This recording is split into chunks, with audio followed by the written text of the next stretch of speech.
하시느라 수고 많으셨습니다. 네. 그 레니안지오텐신 시스템이라는 거가 한번 히스토리를 봤더니 처음에 그런 게 있을 거다라고 한 거는 벌써 19세기 말이더라고요. 그러니까 벌써 100년이 지났고, 그리고 19세기에 들어와서 이제 1930년대 레닌이라는 물질이 알려지고, 실제로 이제 레니안지오텐신 시스템을 어떻게 좀 조작을 해서 어떤 효과를 보겠다라고 한 거가 이제 ACE 이니비터가 나온 거잖아요.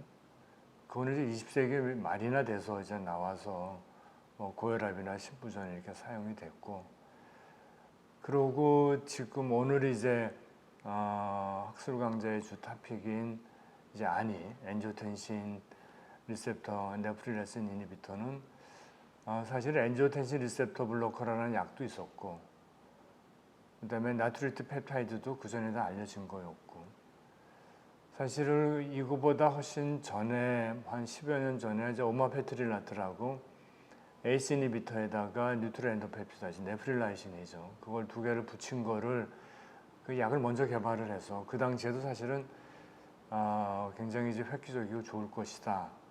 그래서 이제 신부전에 트라이를 했는데 오히려 이제 엔지오이데마 같은 아주 그 페이탈한 컴플리케이션이 많고 효과는 ACE 이니비터에 비해서 더 아주 확실하게 좋은 것도 아니고, 그래서 약 자체가 사실 없어져 버린 거였는데, 사실 이제 이 약을 개발한다는 얘기를 이제 전에 듣고 저는 이제 그렇게 생각을 했어요. 엔지오텐신 리셉터를 ACE 이니비터를 이걸로 바꾼 것 뿐인데 과연 그렇게 큰 효과가 있을까? 근데 이제 제 기억에 2014년 그게 아마 바르셀로나에서 열렸던 ESC죠, 유럽 심장학회. 거기 참석했는데 거기서 이제 패러다임 하트 페일리어 연구 결과를 발표를 하면서 PI가 0.000에서 0이 6개 굶고 엄청 강조하면서 이 효과를 했을 때 사실은 좀 믿기 어려울 정도로 어떻게 보면은 여태까지 나왔던 레니안지오텐신 시스템을 조절하는 약의 그런 패러다임을 바꾸는 그런 약인데요. 좀 신기하지 않으세요? 어떻게 그 ACE 이니비터를 엔지오텐신 리셉터 블로커, 그것도 디오반 발사탄이죠. 발헤프트에서 발사탄을 하트펠리에 썼지만은 그 아주 대단한 효과가 난 것도 아니었는데, 그게 네프릴라신 이니비터를 붙였다 해서 이렇게 큰 효과가 날 수 있을까? 어떻게 생각하죠? 좀 세 분 교수님들 의견을 좀, 과연 이게 진짜 그런 효과가 진짜 있는 건지, 아니면 어떤 임상 스타디의 어떤 저 맹점인지. 제가 좀 찾아봤는데, 그래서 이제 과연 그러면 이제 발사탄 자체가 혈압 강화 효과가 있으니까 이제 그 세코프트릴 자체도 혈압 강화 효과가 뛰어나서 둘이 합쳐져서 더 시너지스틱 이펙트를 나타내지 않았을까라고 제가 찾아봤습니다. 그래서 네플레신 이니비터 중에 이제 세코프트릴을 가지고 이번 이제 컨비네이션해서 만든 게 아닌데, 그 사코프트릴의 혈압 강화 효과를 본 논문이 90년대 말에 했었더라고요. 98년에 발표가 됐는데 상당히 플라시보에 비해서 혈압 강화 효과가 미미한 정도였지, 사실 우리가 안이를 보는 것처럼 이렇게 현격한 도즈 디펜던트한 혈압 강화 효과를 보이지는 않았었습니다. 그런데 이제 이 약제가 발사탄과 컨비네이션을 하니까 그 효과가 그 발사탄 플러스 나트리 유레시스 이펙트가 첨가가 됨으로써 더욱더 혈압 강화 효과가 뛰어나게 나타나게 되지 않았을까라고 생각이 되어지고요. 아마 신부전 측면에서도 그런 혈압 강화 효과뿐만 아니라 그런 나트리 유레시스 또는 브라디키닌 시스템의 액티베이션 같은 것들이 그 단독으로는 효과를 보이지 않지만 발사탄과 어우러져서 더욱더 효과를 배가시키지 않았을까라고 저는 혈압 측면에서는 봤었습니다. 아까 강의하신 내용 보면은 어쨌든 나트리트 펩타이드 지금 얘기는 삭돌이나 나트리트 펩타이드 자체가 이제 혈압 강화 효과가 있으니까 시너지틱 혈압은 더 그냥 ARB 쓰는 것보다 더 많이 떨어지는데, 이게 이제 고혈압 환자에 대해서 소위 말하는 이제 혈압이 떨어지면 모든 환자가 다 아웃컴이 좋을 거냐, 카디오바스크 아웃컴이나 아니면 어떤 서바이브나 이런 게 이제 좋아질 거냐, 그런 아웃컴 스터디가 이것도 꼭 필요할까요? 글쎄 지금 일단 뭐 두 번째 얘기일 것 같은데요. 말씀 제가 드렸지만 그 일단은 지금 사실은 그 안이가 주로 이제 신부전에 워낙 효과를 보이니까 신부전에 포커스해서 주로 연구들이 진행이 되고 있고요. 그런데 아직 좀 아까 잠깐 언급했지만 롱텀 이펙트에 대한 아직 그런 스터디도 없을 뿐만 아니라 또 사실은 ARB와 비교를 했고 AC 이니비터 비교를 했지 실질적으로 헤드2로 암로디핀과 비교하거나 그러지는 못했기 때문에 어떤 다른 약제하고 비교도 좀 필요하지 않을까라고 생각이 되어지고 요즘은 이제 뭐 물론 그런 것들이 어느 정도 확립이 되면 아마 FDA 뭐 승인을 받고 그렇게 되겠는데 제가 봐서는 제조 회사가 요즘 핫펠리에 주로 포커싱을 하기 때문에 아마 그쪽에는 별로 아직은 좀 뒤처지지 않았을까라고 생각이 돼요. 그리고 그 당시에 그 이제 CSF에서 그 아밀로이드가 나오는 그런 어떤 물론 브레인에서 나오진 않았지만 이제 그런 것들 때문에 이제 물론 신부전이라는 시리어스한 병인 경우에는 이제 좀 적극적으로 사용할 수 있는데 이제 단순 고혈압이나 이런 때에서는 조금 아마 그런 부분에서 좀 뒤처지지 않았을까라고 제 개인적으로 그렇게 생각을 했습니다. 사실 뭐 혈압 환자에서 혈압이 얼마나 떨어지냐가 이제 더 중요할 수도 있고 혈압은 워낙 많은 약제들이 많이 나와 있으니까 굳이 이 약으로 오랜 기간 이렇게 노력을 들어가지고 꼭 연구를 할 이유는 없을 수도 있겠네요. 이제 신부전 환자에서 그 네시리타이드라고 데이터도 보여주시면 네시리타이드라는 게 이제 신세틱 BMP잖아요. 그거 갖고 이제 신부전 환자한테 이제 트라이를 해봤는데 물론 이제 급성 신부전이기만 하지만 결국 이제 서바이벌 베니핏을 얻지는 못했잖아요. 근데 어떻게 보면은 이 안이라는 거가 이제 발사탄에다가 뭐 간단하게 생각하면은 네프릴레이션 이니비터가 들어가서 BMP가 올라간다 했죠.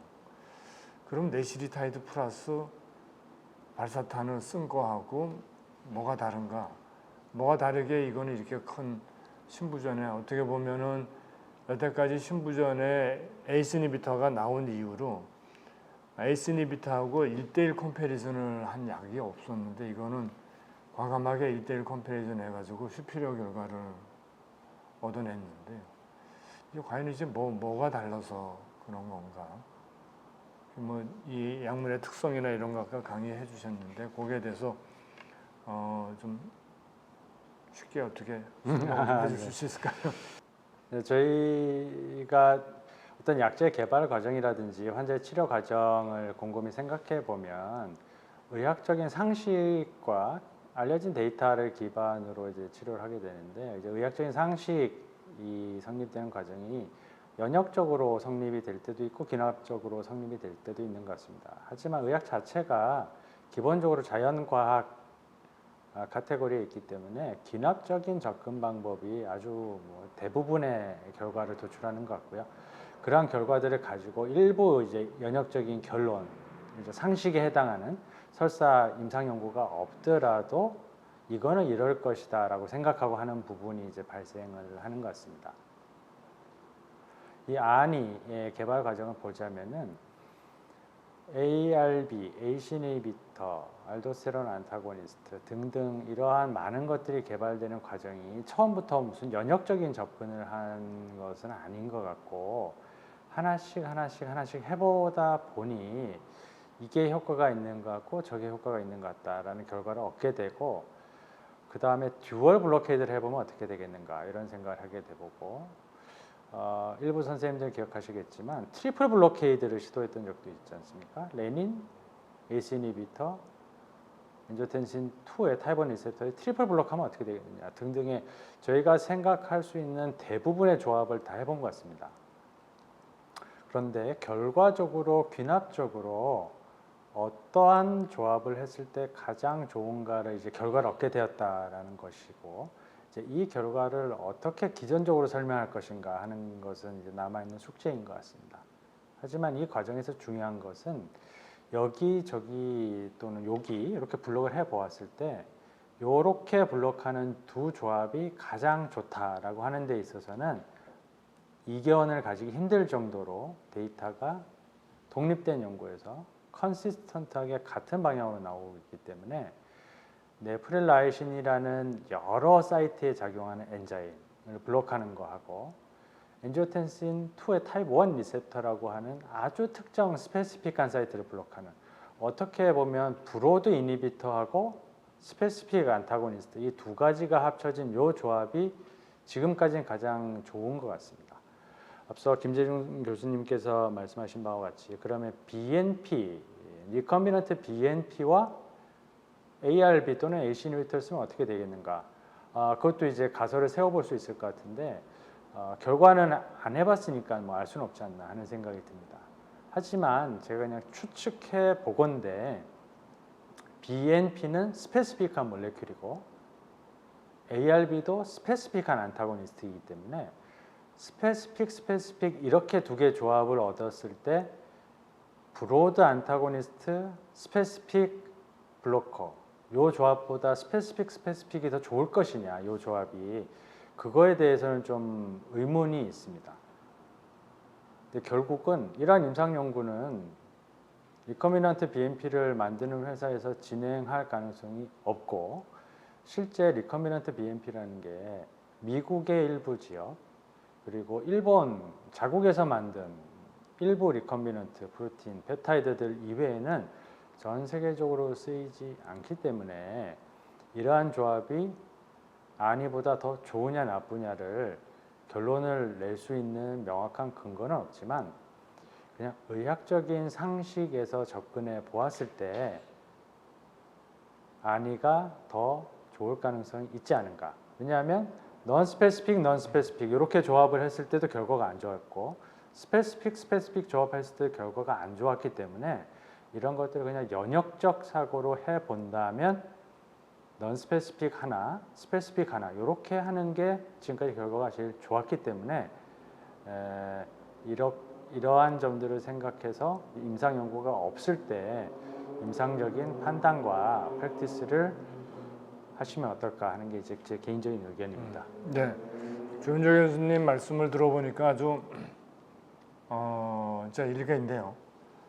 그러니까 우리가 어떤 효과를 거두는데 사실은 신부전이라는 병 자체가 병태 생리가 밝혀지기 시작한 것도 사실은 얼마 되지 않았고 어떻게 치료를 해야 되나 다양한 방면으로 이제 고민을 많이 하는 질환인데 확실하게 타겟이 알려진 두 개를 합한다 그래가지고 그게 배가 될 거냐 효과가 사실은 잘 모르는 거죠. 그러니까 하나는 확실한 거, 하나는 잘 모르지만은 효과가 있을 것 같은 거가 했더니 성공을 했다. 사실은 어떻게 보면 가장 이 일리가 있는 그런 설명이 가능한 그런 설명이신 것 같습니다.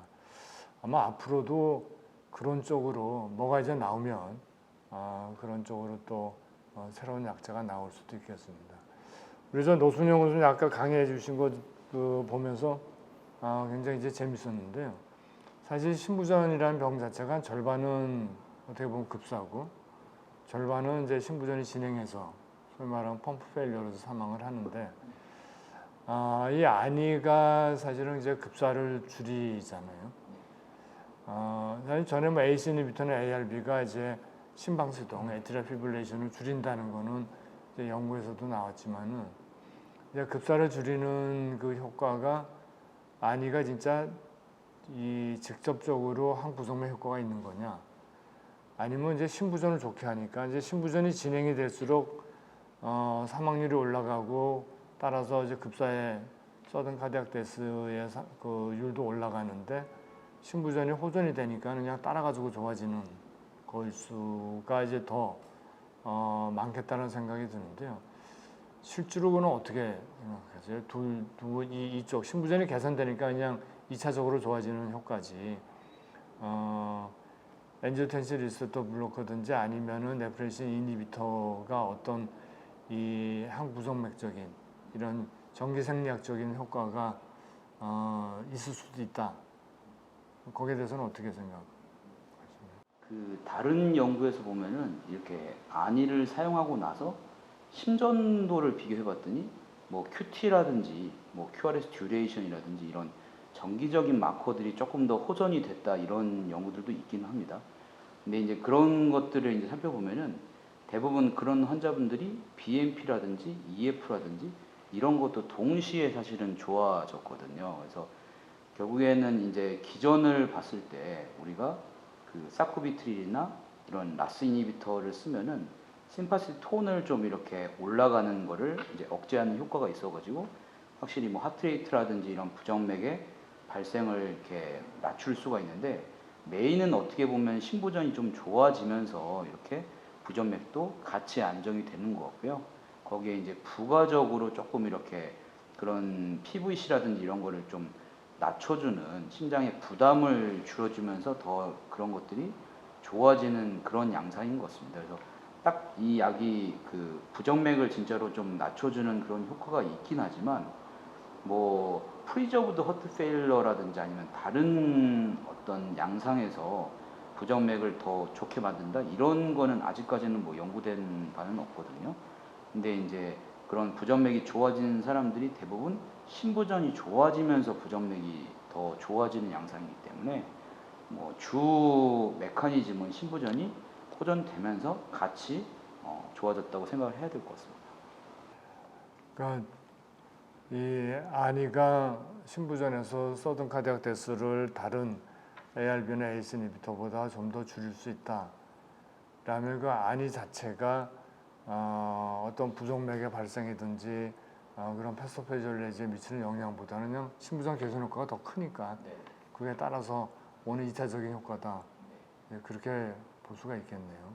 왜냐면은 그게 뭐 회복이 안 되거나 이런 분들은 뭐 부정맥도 사실은 거의 좋아지거나 이런 거를 잘 보이진 않았고 이제 그 최근에 국내에서는 그 CRT 논 리스폰더를 대상으로 이런 안이를 써가지고 이렇게 그 효과를 본 연구도 있는데 물론 후양적 연구긴 하지만 쓰고 나서 이제 어떤 뭐 부정맥이라든지 이런 게 조금 더 좋아졌지만 그분들도 결국에는 EF나 이런 것들이 더 호전이 된 기존의 다른 치료로는 호전이 안 됐었는데 안이를 쓰면서 조금 더 호전이 된 분들이 그런 효과를 더 보였기 때문에 제가 봐서는 심부전이 우선 메인 어떤 메커니즘의 하나인 것 같습니다.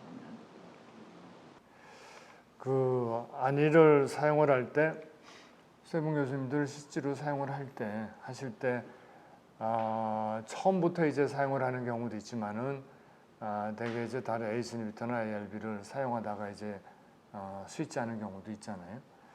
그래서 처음부터 쓸 때와 이렇게 스위치할 때 어떤 이 팁이 있는 건지 어떤 본인 나름대로의 어떤 가이드라인이나 아니면은 어떤 팁이 있는 건지 뭐 잠깐 소개 좀 해주시겠어요? 이런 환자는 조심을 해야 된다. 이런 환자는 보니까 사용을 할 때 용량을 올릴 때도 조심을 해야 되고 뭐 다른 거 좀 조심하는 게 좋겠다든지 그런 혹시 경험이나 그런 좀 소개를 해주실 수 있겠어요? 네, 아주 중요한 실질적인 포인트를 지적해 주신 것 같습니다. 앞서 제가 말씀드린 슬라이드 중에 하나를 다시 말씀드리면 드럭 나이브, 뉴온셋 또는 급성기의 환자에서 아니 사큐비트릴 발사탄을 쓰면 좋을 것이다라는 생각과 실제 좋다는 임상 연구도 많이 있습니다.